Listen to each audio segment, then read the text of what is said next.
Мемлекет басшысы Нұрсұлтан Назарбаевтың хабар агенттігіне берген сұхбатында айтылған терең ойлар қоғам тарапынан қолдау тапты. Рухани жаңғыру, нұрлы жол және экспо көрмесінің тиімділігі жайлы айтылған пікірлерді қалың көпшілік қызу талдап жатыр. Сұхбат барысында президент отандық туризмді дамытуға терең мән беру керектігін баса айтты. Еліміздің туризм индустриясын жан-жақты дамытуға барлық мүмкіндіктер бар. Сондай-ақ мемлекеттік бағдарламалардан тыс туристік әлеуетті дамыту үшін инвестициялар тартып, оларды тиімді пайдалану қажет. Әріптесім Мұхтар Абырайымға сөз берейін. Еліміз туризм саласын дамытуға ден қойды. Ол үшін 6 аймақтық туристік кластер құру көзделген. Бұл жұмыс географиялық жағынан тұтас Қазақстанды қамтиды. Туристердің қызығушылығын арттырып, келушілерге жағдай жасау басты міндет. Арнамызға берген сұхбатында мемлекет басшысы саланы дамытудың перспективалары туралы айтып берді. Дүниежүзінде туризм деген барлық дүниежүзілік экономиканың 10%-ін құрайды. Бұл өте үлкен көлем. Біз енді 25 жылға дейін экономикамыздың 8%-ін туризмнен аламыз деп отырмыз. Ол үшін өте көп жұмыс істеу керек.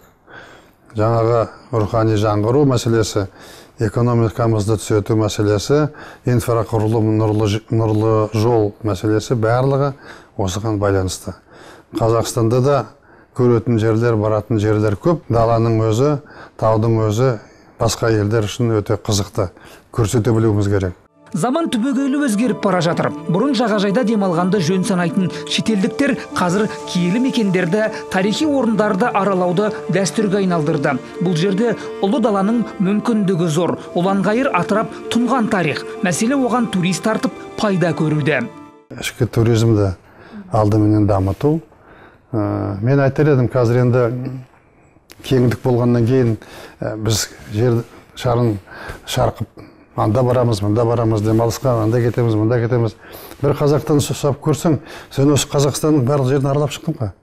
Ондай аз. Мен енді дүниедегі адамдар демалатын әдемі жерлердің бәрін көріп шыққан адаммын. Келе жатқан ұрпаққа да замандастарымды айта аламын. Мен қазір ешқайда барғым келмейді демалысқа. Мына қазір Бурабайда отырмыз. Бұндай керемет жерді еш жерде көрмейсің осы күні.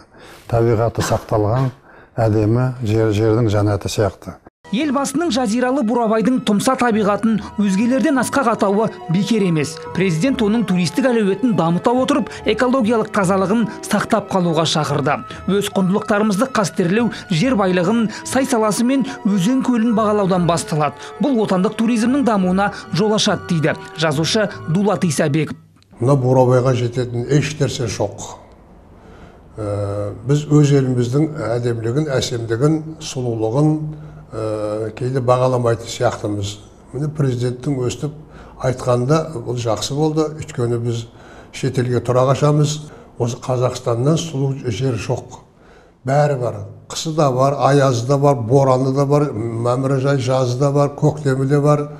Бұдан артық не керек деп.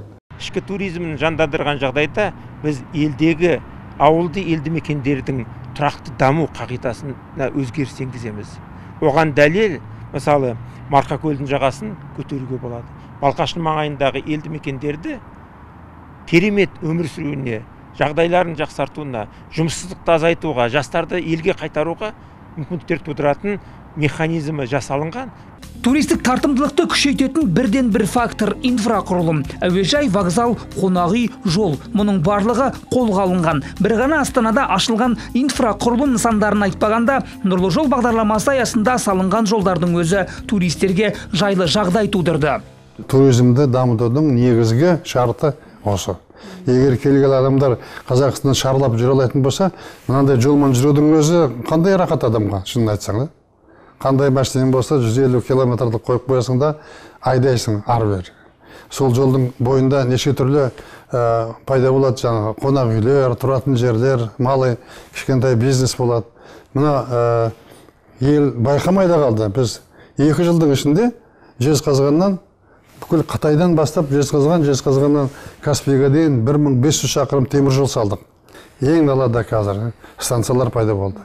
Тұрғын үйлер пайда болды, ауылдар пайда болды. Су ішетін жерлер, тамақ ішетін жерлер, көлік тоқтайтын жерлер, станциялар пайда болды. Өмір пайда болды Бетпақдалада. Туристердің қазақтың кең даласын шарлауына жағдай жасалды. Ендігі мәселе оларға сапалы қызмет көрсету.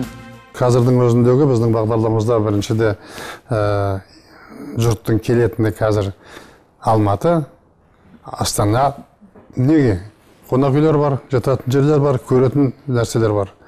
Оның үстіне мына Бурабай, 3-ші, 4-ші Шығыс Қазақстан, айтайық, Батыс Қазақстан, Түркістан, Маңғыстау, Атырау, барлық жерінде сондай нысандарды елге жұртқа дүниежүзінің басқа адамдарына, азаматтарына көрсететін біздің киелі жерлерімізді дайындап, сол жерде қонақ үй, сол жерге жайлы жағдай жасап, солардың келуіне. Енді қазақтың сұлу жерлерін туристерге танытып, ішкі бағыттарды дамытумен арнайы құрылған ұлттық компания айналысатын болады. Туристік әлеуетті ілгерілетіп, инвестиция тарту да солардың мойнында. Тұтас туристік индустрия қалыптастыру үшін кешенді жұмыс басталды. Демек, көздеген межелер алыс емес. Мұхтар Ыбырайым, қорытынды жаңалықтар, Президент телерадио кешенінің көмегімен. Еліміздің жоғары оқу орындары әлемнің ең озық оқулықтарымен қамтылады. Философия, әлеуметтану, психология, экономика, мәдениеттану, дінтану ілімі бойынша әлемдегі белгілі 800 кітаптың ішінен аса қажет деген 17 оқулықты ана тілімізге аудару үшін 90-нан астам ғалым тартылған. Гарвард, Оксфорд, Йель, Кембридж университеттерінің бағдарламасына енген оқулықтар жылдың аяғына дейін аударылып тапсырылуы тиіс. Естеріңізге сала кетейік, жаңа гуманитарлық білім. Қазақ тіліндегі 100 жаңа оқулық бастамасы елбасының болашаққа бағдар рухани жаңғыру мақаласындағы арнайы жобалардың аясында жүзеге асырылып жатыр.